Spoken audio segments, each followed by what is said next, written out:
Hi, everyone. I'm Summer. I'm Carrie.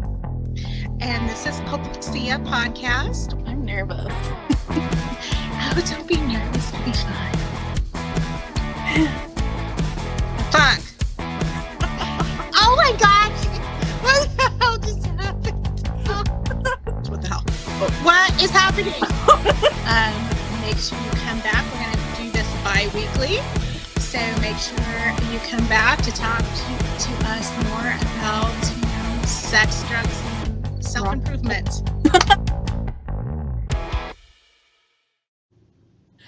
Welcome back. And today we're going to answer some questions that were sent in by listeners. So, let's jump into it. We made a list and we'll see how this goes.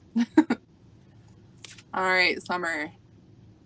Have your families ever, I guess this is for both of us, have your families ever listened to the show and what did they say? Mine has not, thank God. Do they know about it? Internet, so it's fine. Do they know about it? Nope. Very nice. No, I keep everything I do pretty secret from them. My family wishes I would, I think. I used to be, so my eye is watering all of a sudden, like what, I don't know what's happening right now. Starting off strong. It started twitching and watering. I think y'all just stressed me out. Okay, so as I have mentioned in a couple of the episodes, my parents have watched the episode that was about them. The only reason I know that is, I hate to say this on here because if he watches this, then he's going to know and I'm going to feel so bad. Is because my daughter texted me. She was there when he found it. And so I was we were texting back and forth. I told her, tell him he doesn't want to watch my channel. And not only did he watch it, they set the phone on the dining room table and listened to the whole thing during dinner.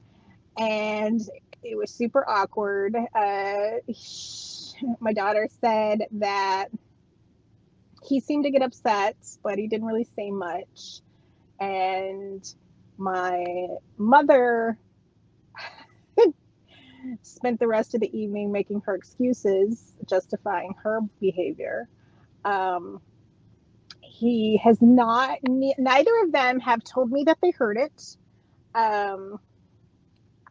The closest they've come is one day Dad was telling me that he's learned how to watch YouTube on his tablet. And it's like, oh yeah, okay, you watch videos on there, huh? And he's like, yeah, I've watched some of the stuff you do. And I said, Dad, you probably don't want to hear a lot of the things that I talk about on my channel. Yeah. And it's like, oh, that's okay. They just came up. So I watched him, but that's the closest he's came. He did not mention the specific episodes. I guess he decided to keep that to himself. But I will say, like, his behavior towards me has improved dramatically. I suspect there were some things in the situations with Hydra that my mother conspired with that I think he probably didn't know. So things have improved with him. So I think he kind of gets that, maybe what some of the stuff they did probably wasn't right. And hopefully he's starting to realize that who Hydra is not who he's had her built up as in his mind all these years. I don't know if he'll ever fully understand that. Like, my kids aren't allowed around her if I'm not there, really, for reasons. But I don't know. They haven't ever said anything directly, but that's pretty typical of my family. If there is a passive aggressive route to take, it will be the one they take every time. So my family's just outright aggressive, so it's weird. Like, if they're convinced they're right, like, well, my mother, she's always just passive aggressive. That's just her go-to. But dad, if he's convinced he's right, he will be very direct and aggressive. That, which is why I say the fact that it's just been kind of passive and just like the sideways comments makes me think he realized, like, oh, maybe I didn't handle all this quite like I should have, because he hasn't been direct. Maybe some came out of it at least a little bit. I hope so. Maybe. I mean, it is what it is. Like, I can't, we made a commitment when we started this to be open and honest with the world. So that's what we're going to do, with the exception of what I look like without makeup. You probably won't see that, but everything else. One episode where I didn't have makeup on and I felt naked.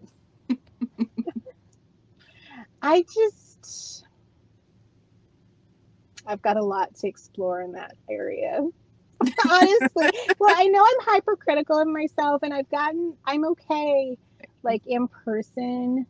I don't wear makeup every day, so the people in my life see me without makeup, but for whatever reason, when I'm on camera, I feel like this compulsion to be, I don't know, the performance face. I don't know what the hell it is. Like I said, there's a lot of deconstructing that needs to happen still, because I also notice, do you ever use makeup as, I kind of laugh about it being like a shield, right? Like, when I go, which of course COVID kind of killed my business, but I did a lot of public speaking, and I used to joke about it with people that I knew. I'm like, pay attention. You can tell my level of anxiety about the topic that I'm speaking on by the amount of makeup I'm wearing. Because the more anxious, like if I was going to speak about domestic violence and sexual assault, that's a very triggering topic to me, right? So I would be more anxious, and my makeup much more dramatic. You're gonna get like the full the full effect.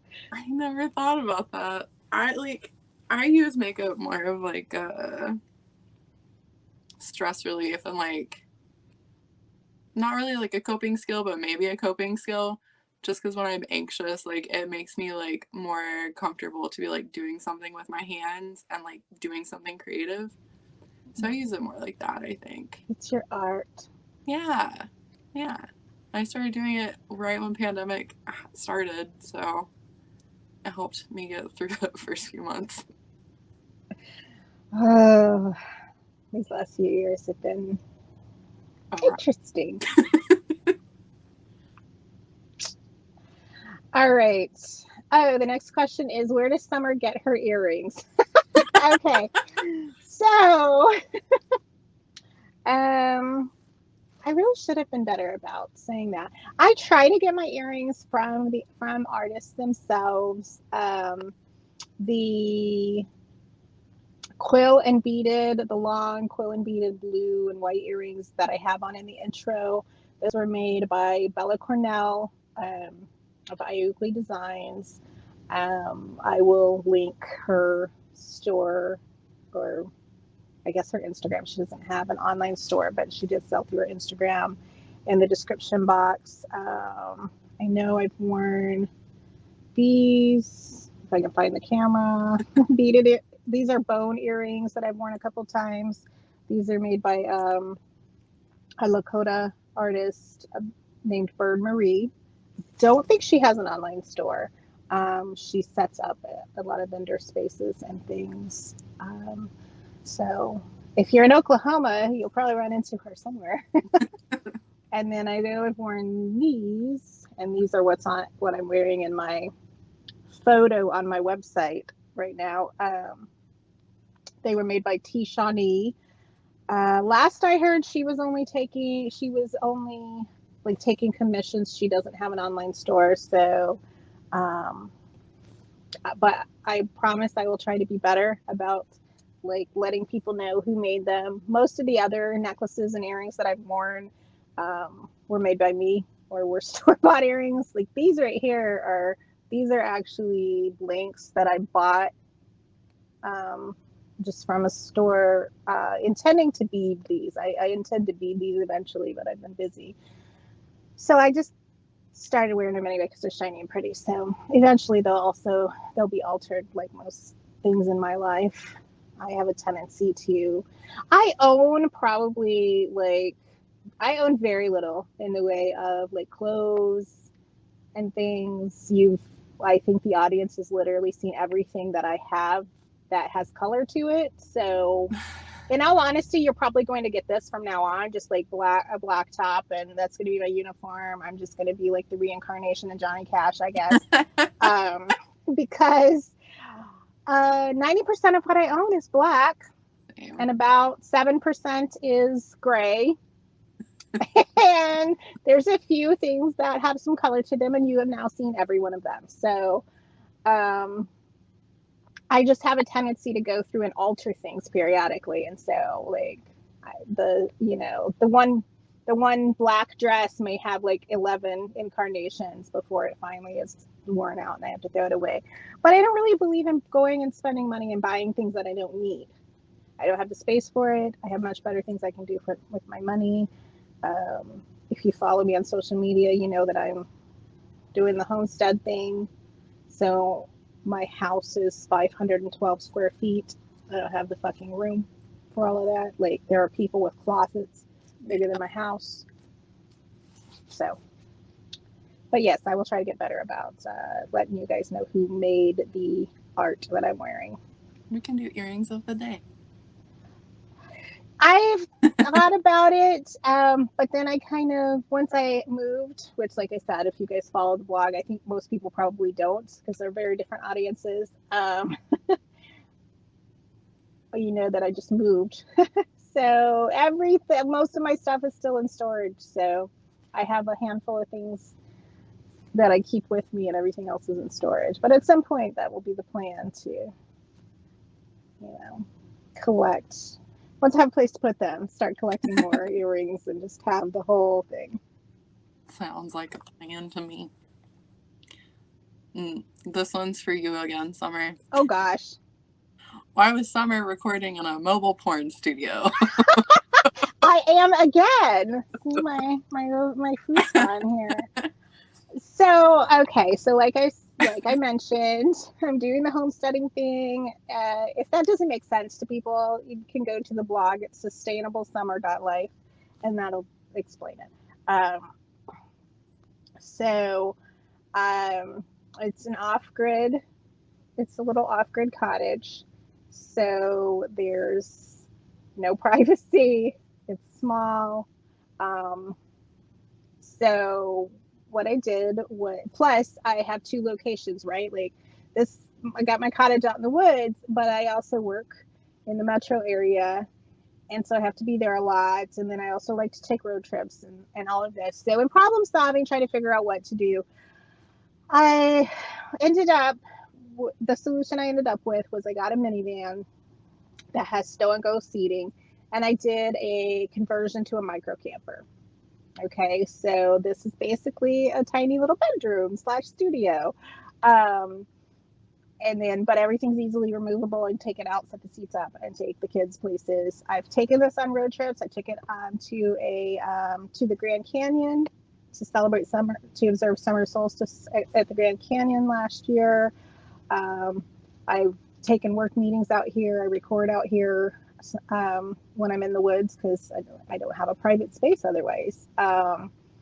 It's also why sometimes my video feed is terrible because if I'm in a remote location, the internet's probably not great. I have not, my friend calls it the mobile porn studio. I have not recorded any porn that has been sold commercially in the studio. Whether private shows have happened or not.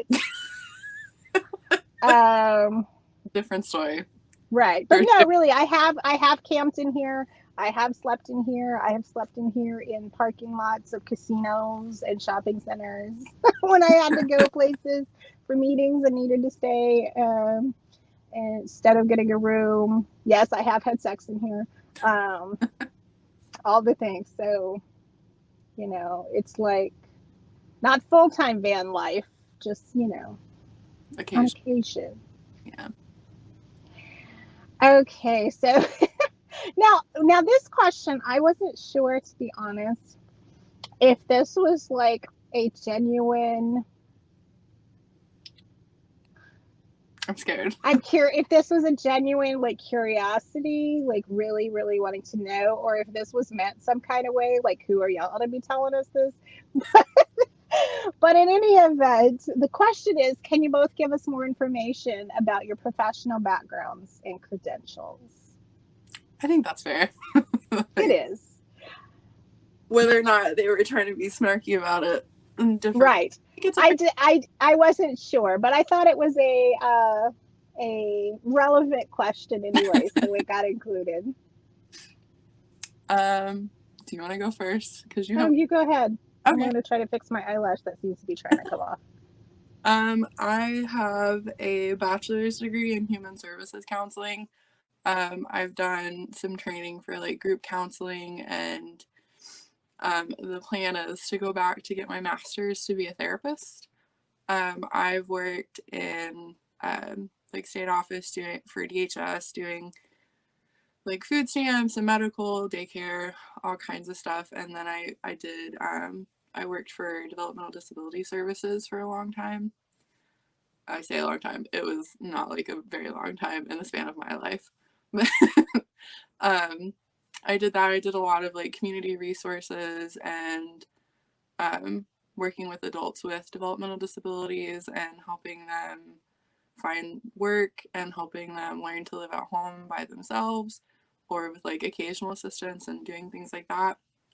I spent quite a few years working with kids and teenagers with disabilities also. And I worked in like a psychiatric hospital. I did that for a long time, doing group therapies and teaching and doing some I don't know how to phrase this. It's like group therapy, but like processing with them, like in the midst of like episodes, maybe like psychotic episodes or like depressive episodes, things of that kind of nature. And I currently am working again with kids with autism, so I can pursue my degree for therapy. I don't have like a ton of credentialing, but I have a lot of like hands-on experience and life experience personally. And I've been to lots of like trainings and classes and done stuff like that.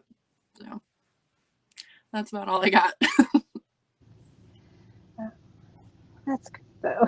That's a lot actually, especially for how young you are. The ripe age of 27. I know. My baby's grown up. Have we ever told people why we make that joke? I can't remember, but it makes me laugh every time. I think we told Leo when we were chatting before or after a filming. I don't think we ever put it on air.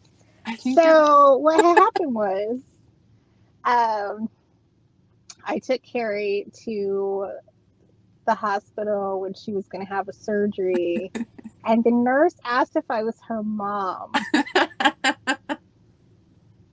And I said yes, because I'm pretty sure it already has a volume at that point, but you know. You laughed for a good 10 minutes about it. I am not Carrie's mom. Oh God, I can't do math. How much older than you am I? Let me see. My calculator here. Oh, and then the number lock's not on. What the hell? You're 27. So I'm 13 years older than you. I mean, in order for me to be your mom, I would have needed to be a couple years older. I mean, technically I could be your mom, but I didn't actually start having sex till I was 14, so. You know, I mean, those would have to be really extenuating circumstances. or like time travel or something. Yeah. So, but yeah, so that's why. So I'm her mom now. Uh, okay. So my professional background. Okay. I really am tempted to just go tell people to look at my website. Um, summerwesley.com. My whole resume is there because it's long and confusing. I currently have 4 degrees. Got a bachelor's of liberal studies, which is a multidisciplinary degree. I studied a lot of health and human services, some psychology, sociology, that sort of thing, but not like the basic courses, not what you would do, the higher level courses for, actually practical application, like if you're going in to be a therapist. I have a master's of administrative leadership, which is basically business administration. It just comes from a college of arts instead of from the business school. It comes from the College of Arts and Sciences. I have a master's in Native American Studies, which is exactly what it sounds like. I have a Juris Doctor, which means I went to law school, and I paid a lot of money, went into a whole lot of debt to have people torture me for 3 years, which is how I know that I am not a masochist, because I got no pleasure out of it at all. But I'm also in my final semester of another master's degree, because apparently I have a problem, and I see degrees as like, I don't know, Pokemon or something. Got to collect them all. I don't really have an explanation for that. But this one is in library information science, which everybody's like, you want to be a librarian? No, probably not. I can't be quiet to save my life anyway, but you learn a lot about information organization and things like that. So basically, my business, my consulting business, which, like I said, has almost no business now because of COVID. I did a lot of contract work to do research and things, because you learn a lot of research skills and things in law school, but that's primarily legal research and writing, which is very specific. So I was doing the library information science, which can kind of broaden that research, the understanding of research and writing. And then COVID happened, but I mean, I was already in, so I might as well finish it. And then we'll see what happens, if it ever picks back up, or Yeah. I might just, retire early and become a cult leader. Anything could happen. So, but in any event, so my social work experience spans a very, very, very long time. I spent 10 years, I think, something like that, 10 and a half years as a director of a outreach organization. It was a nonprofit, doing comprehensive social work.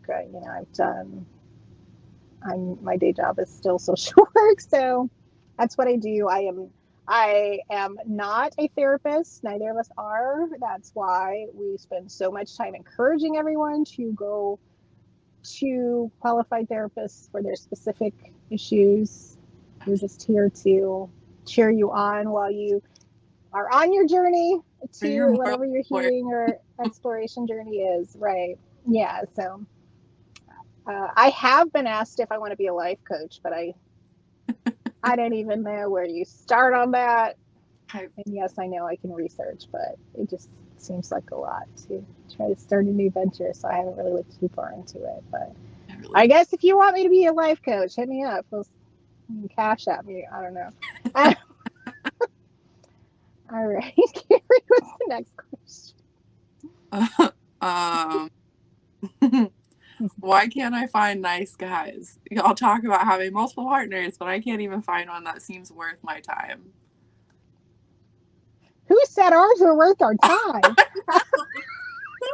Who said that? We didn't say that. Like, I never said that out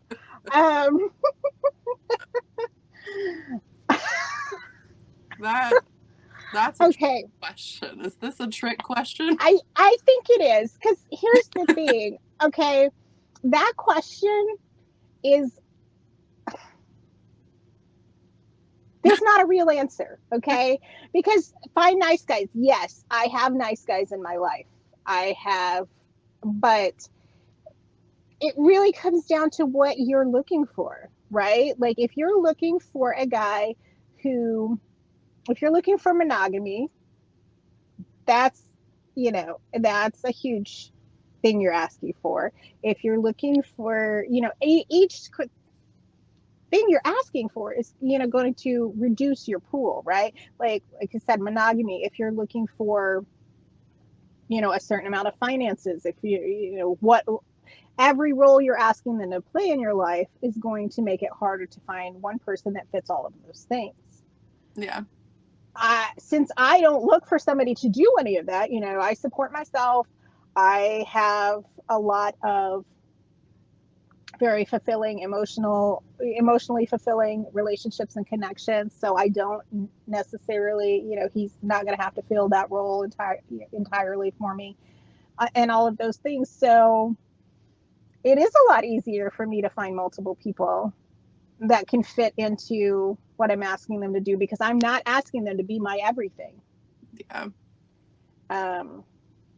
Now, I will say that with the caveat, you mentioned multiple partners. At the moment, I don't have.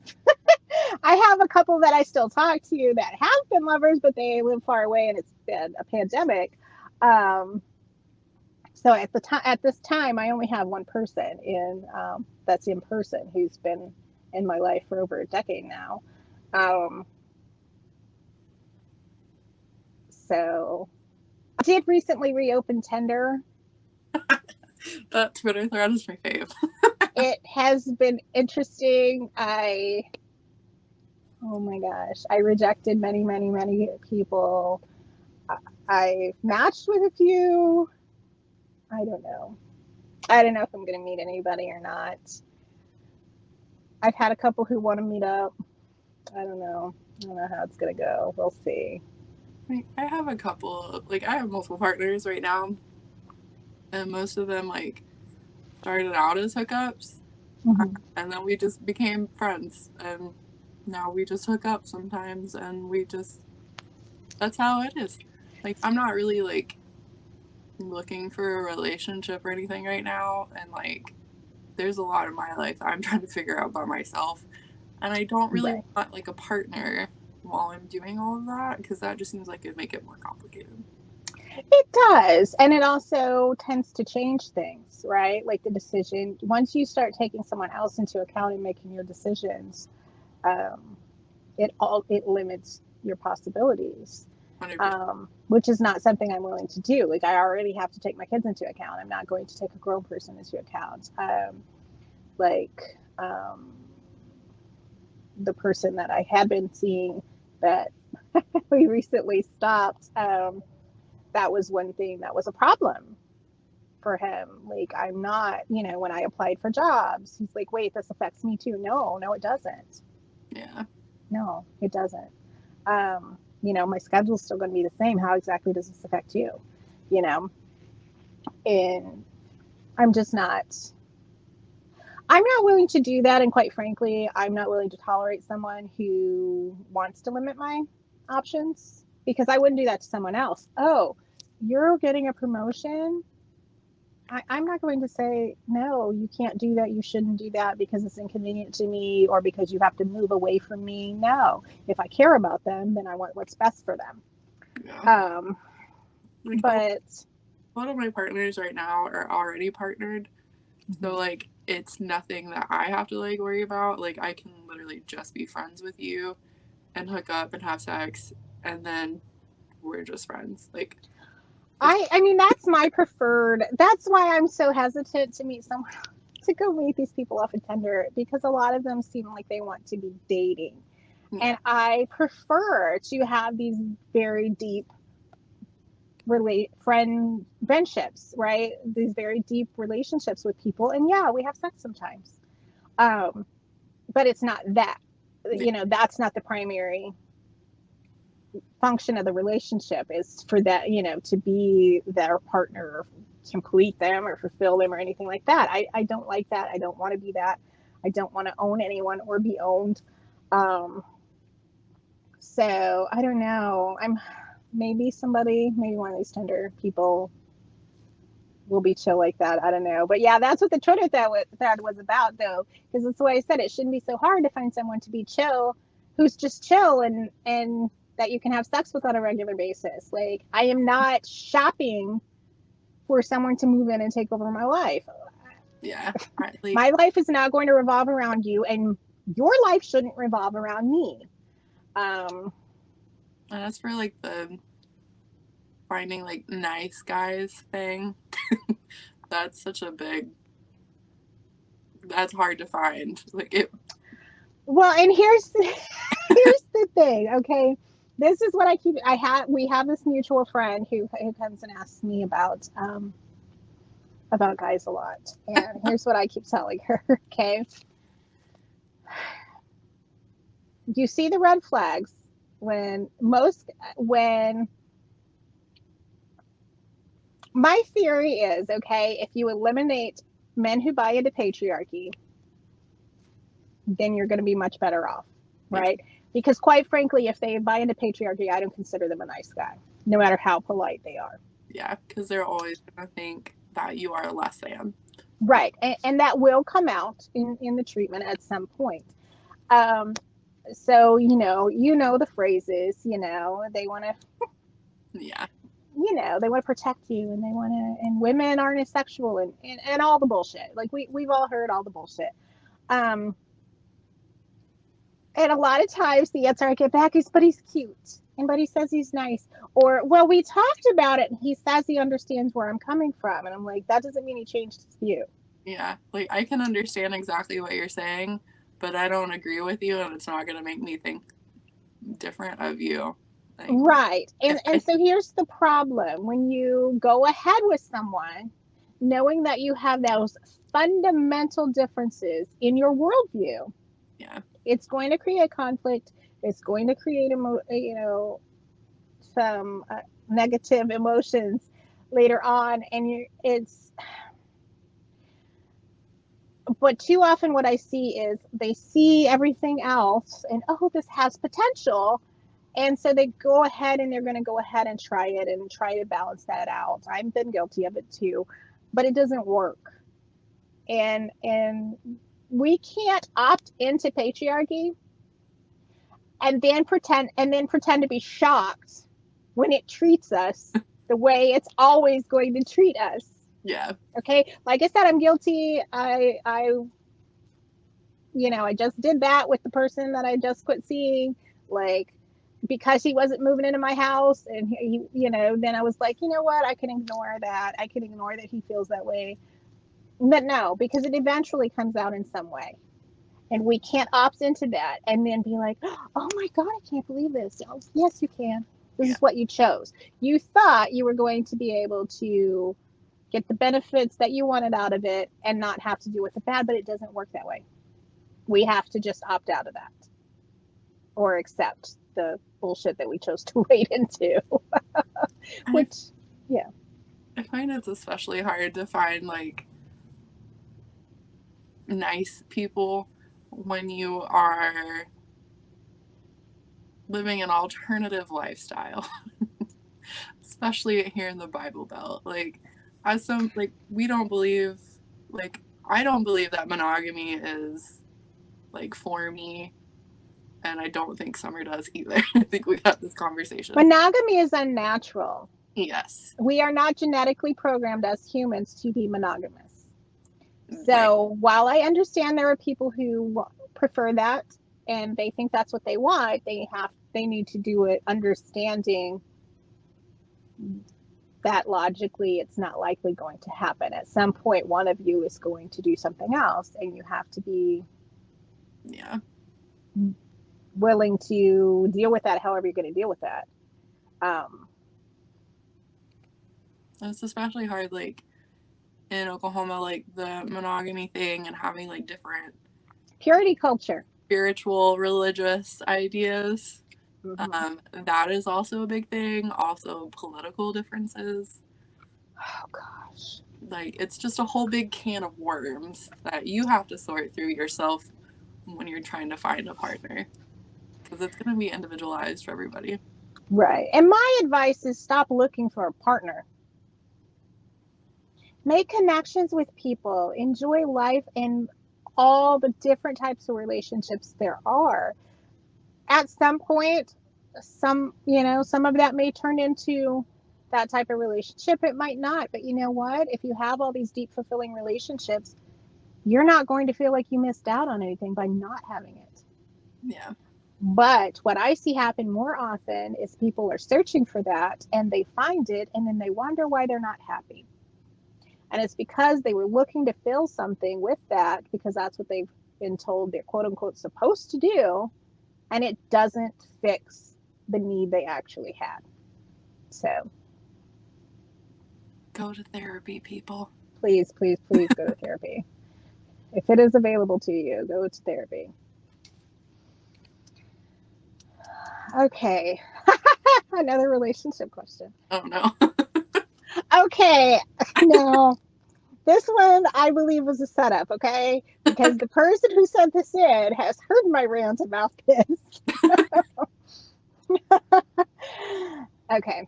How far is too far for a long distance relationship? I think that is also individualized. My longest distance relationship was 2 hours away from me, and that did not work well. And then my other longest one was, he traveled like all over the place, so I don't really know how to explain that one. That also did not work out well, just mostly because of who he was as a person. But I think it has a lot to do with how you as a person treat relationships. That right there. It's gonna work out.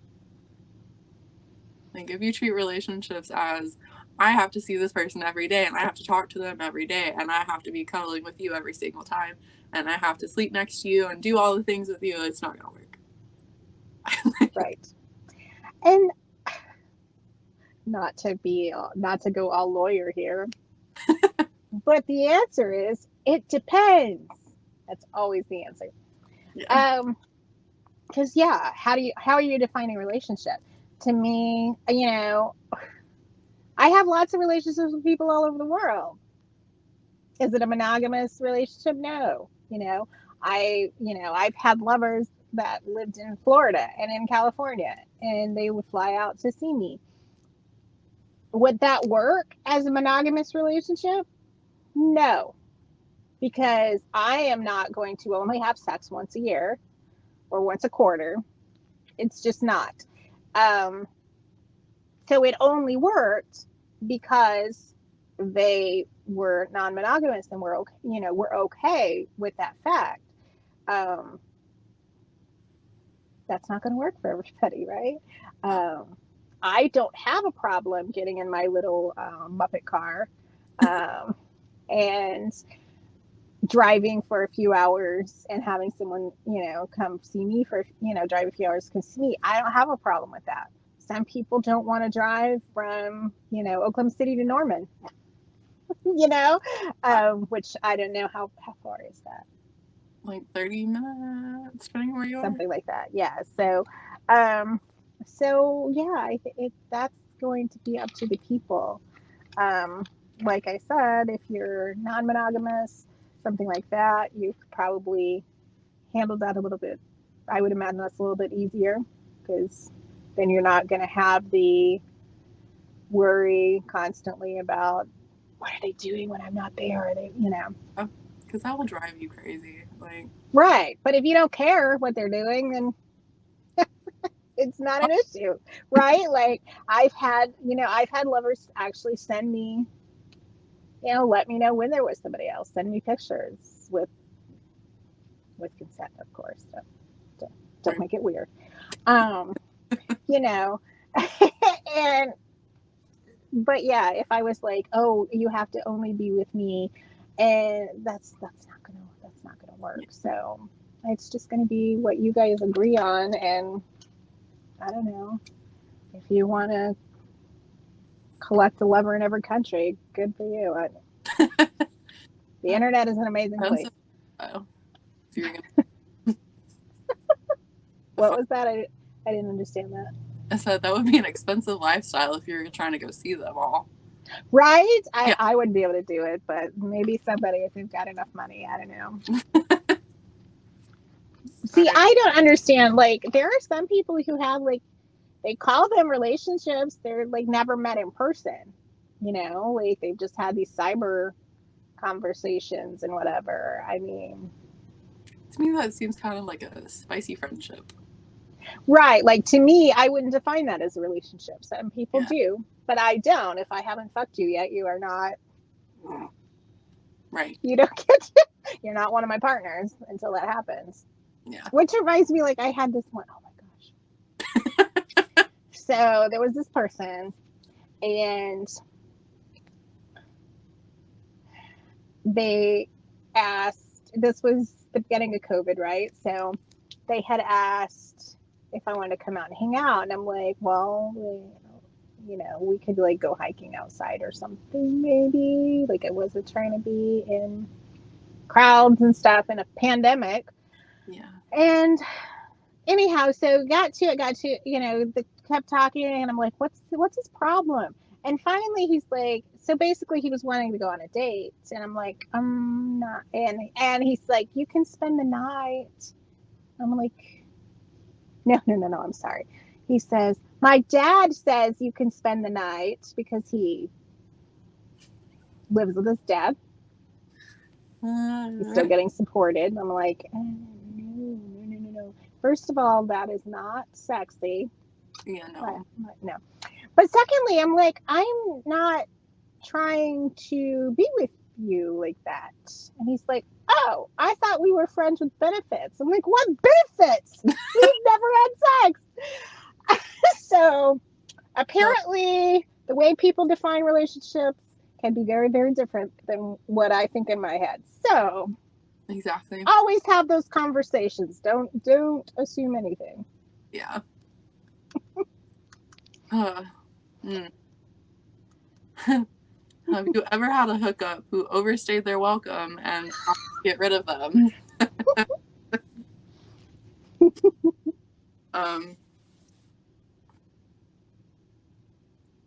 I don't think I've really had too many. I think I've had maybe a couple, but my roommates helped me take care of that. Said they needed me, or like there was an emergency and we had to go somewhere. So it made it a lot easier to get them. It helps to have some accomplices to I think most of them along. Tend to pick to have come over are very like, I want to get in and get out, which is great for me because then I can go to sleep after they leave. Right. I don't think that's ever really been a problem for me, honestly. I can't think that I've ever had that problem, but it's also because I don't bring hookups over to my house because I have kids and a crippling fear of men. And like, I don't want you, if I don't trust you on that level, I don't want you to know where I live. Right. So I generally don't bring men over to my house. So then it's not an issue. If I go to his place, I can get up and leave when I want usually. Which is normally what I do. I get up and I leave because I don't sleep with people. Same. Very, very few people in my life have I been able to sleep in the same room with them because, like I said, the hypervigilance, I won't sleep. I think I had one guy one time try to sleep over, and I woke him up and it's like, you need to go before my kids wake up. Yeah. But that was it. But that was mostly just, yeah, because he was getting a little too comfortable, and I wanted to make sure there was a boundary there. Cause, I did have a hookup turn into a boyfriend. oh. And it didn't end well. I mean, I had a husband who overstayed his welcome one time. Took care of that. That's what I normally say. People, it's kind of funny. Some people laugh and some people get offended when they ask if I'm married. Because first of all, what fucking difference does it make? It's not your business what my property contracts are. But secondly, so what I say is, they're like, "Are you married?" And I say, "No, I took care of that problem." And so then sometimes people are like, "Would you do it again?" I'm like, "You think I don't know how to learn from mistakes? Are you kidding?" Like, I called it a problem. Why would I do it again? Right. Because people think if you're not married, like, we're in the fucking Bible Belt, man. Like, they think it's somehow some level of legitimacy that other relationships don't have. Like, if they don't own me, we aren't really together. Which, think about it. When the question is, like, are you single? Are a single parent? Literally, that means, are you married? You know, like, when statistics come out, like, about single people and single parents and all of that, it's not about, are they partnered? It's the statistic literally is, are they legally married? Yeah. Which, They may have a partner. The kid's dad might be in the house. They still classify her as a single mom, so don't buy the bullshit about, oh, the single. That's a whole other rant. Anyway, sorry. Carrie, can you show us all of the animals in your recording closet? I have so many. I'm so excited. Okay. Hold on. Obviously, I have this one. It's Winnie the Pooh. Oh, I got graduating. middle school graduation in 2008. Oh. So cute. This is Max. I got him at Five Below because he's ugly and I was scared nobody else would get him. I had to. You have empathy for inanimate objects. Listen. I don't know. That's sweet, but also, like, that has got to be exhausting. Listen, my life is hard. What can I say? This is Kevin, the raccoon. Summer got him for me after my surgery that she took me to and got called my mother. Oh, that's Love right. Hi, Kevin. This is Olivia, the llama. I love the llama. Love her. She's great. This is Edward, my baby dinosaur. Love him. I sleep with him most days. Aww. This is Kyle, the giraffe. He's a dude, bro. Love him. This is also Kevin the shark. I don't know. I have two Kevins. It's fine. This is Lucy, one of my most favorite squishmallows. She's a unicorn llama, flying unicorn llama. She has little baby wings. Love her. Aww. She's so soft and squishy. This one is Ivy. my giant dinosaur that my roommate got for me because I was sad one day. Love this one so much. So freaking soft. And this is my newest one. I got her at Walgreens. This is B. Arthur. Great B. Arthur. Nice. She's wonderful and squishy and out of this world like B. Arthur. Aww. I have another giraffe somewhere, but I have no idea where he is. You have a lost giraffe. My room is a tornado, so he's probably lost in the piles of clothes that I need to fold. I think that's everybody. I think. I don't know. I want to know who asked that question because I want to be friends with you. I like showing off my stuffed animals.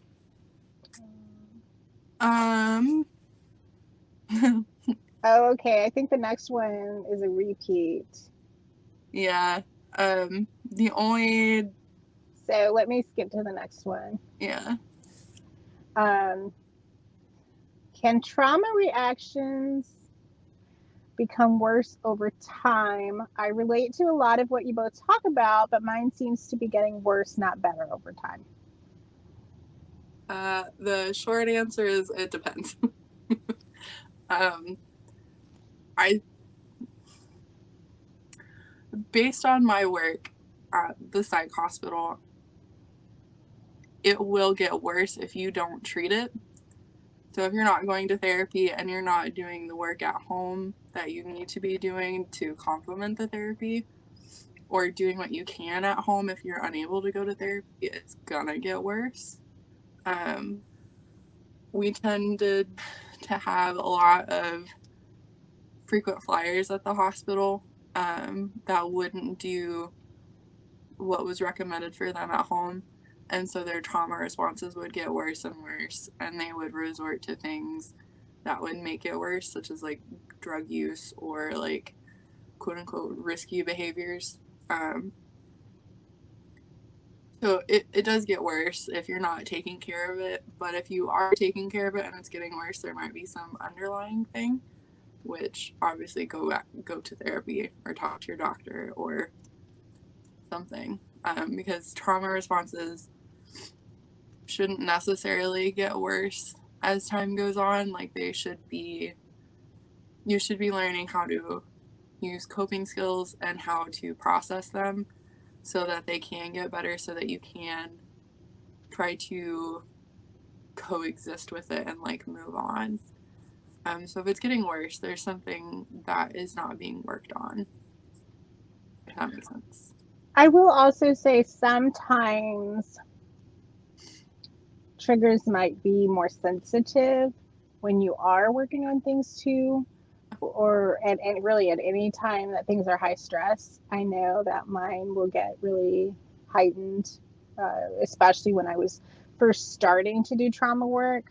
Um, because before that there was years of suppressed emotions and things, and so it's it felt like it was getting worse, but honestly, it was really more I was finally paying attention.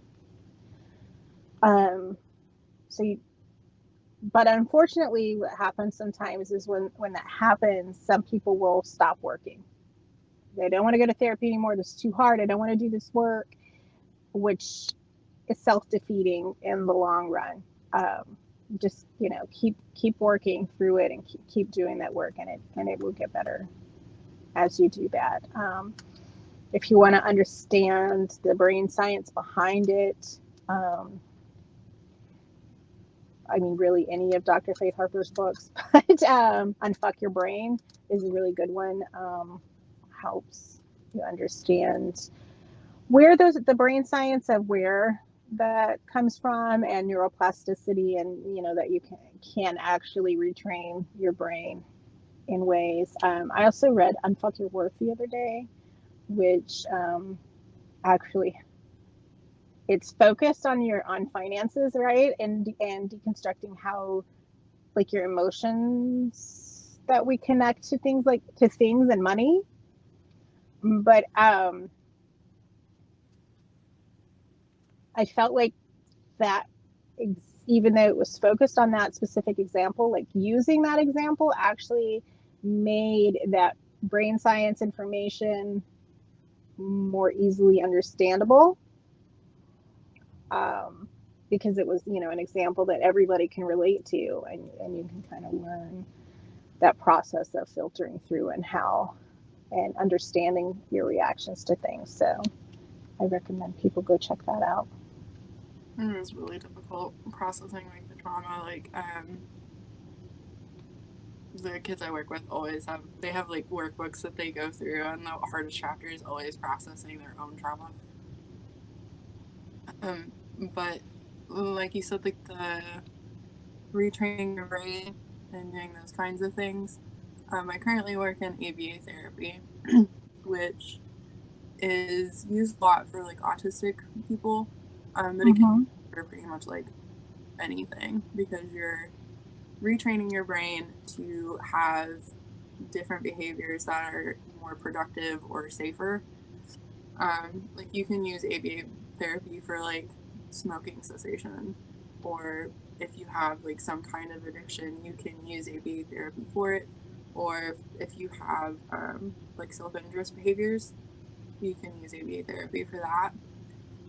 I think it's really worth looking into for everybody, because you're just retraining yourself. We use it a lot for the kids that have like attention-seeking behaviors, that use like self-injurious behaviors to get the attention. And it's really, really difficult, like learning how to do it and like enacting it.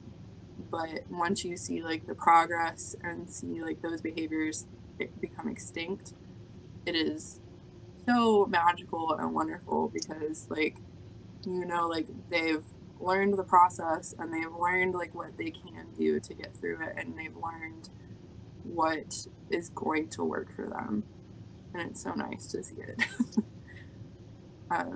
I think it's definitely something you should look into if you have something going on that is making it hard for you, like if you have like a repetitive behavior that is related to trauma. It can really help. Do you have the next question, or do I? You. Oh. It's the last one. What was it like today to disciple of Kevin Samuels? Oh, interesting. I would have to do that one later. That one needs its own show. Maybe I should do a little, like, just a little confessional, me and my phone, so they record my thoughts on that one, because that one's going to go long. Let's go. Oh my. Don't forget to like and subscribe to the channel. And if you want to make sure you don't miss any of the uploads, be sure to turn on those notifications so you will know as soon as those go up. Also, like us on social media at Hypoxia Podcast, or the easiest way is to go to our website, hypoxia.com. That's HOPOKSIA.com. And the links to all the socials and all the podcast feeds are right there. And we just want to thank you all for sharing your time with us, hanging out with us, and we hope to spend more time with you in the future.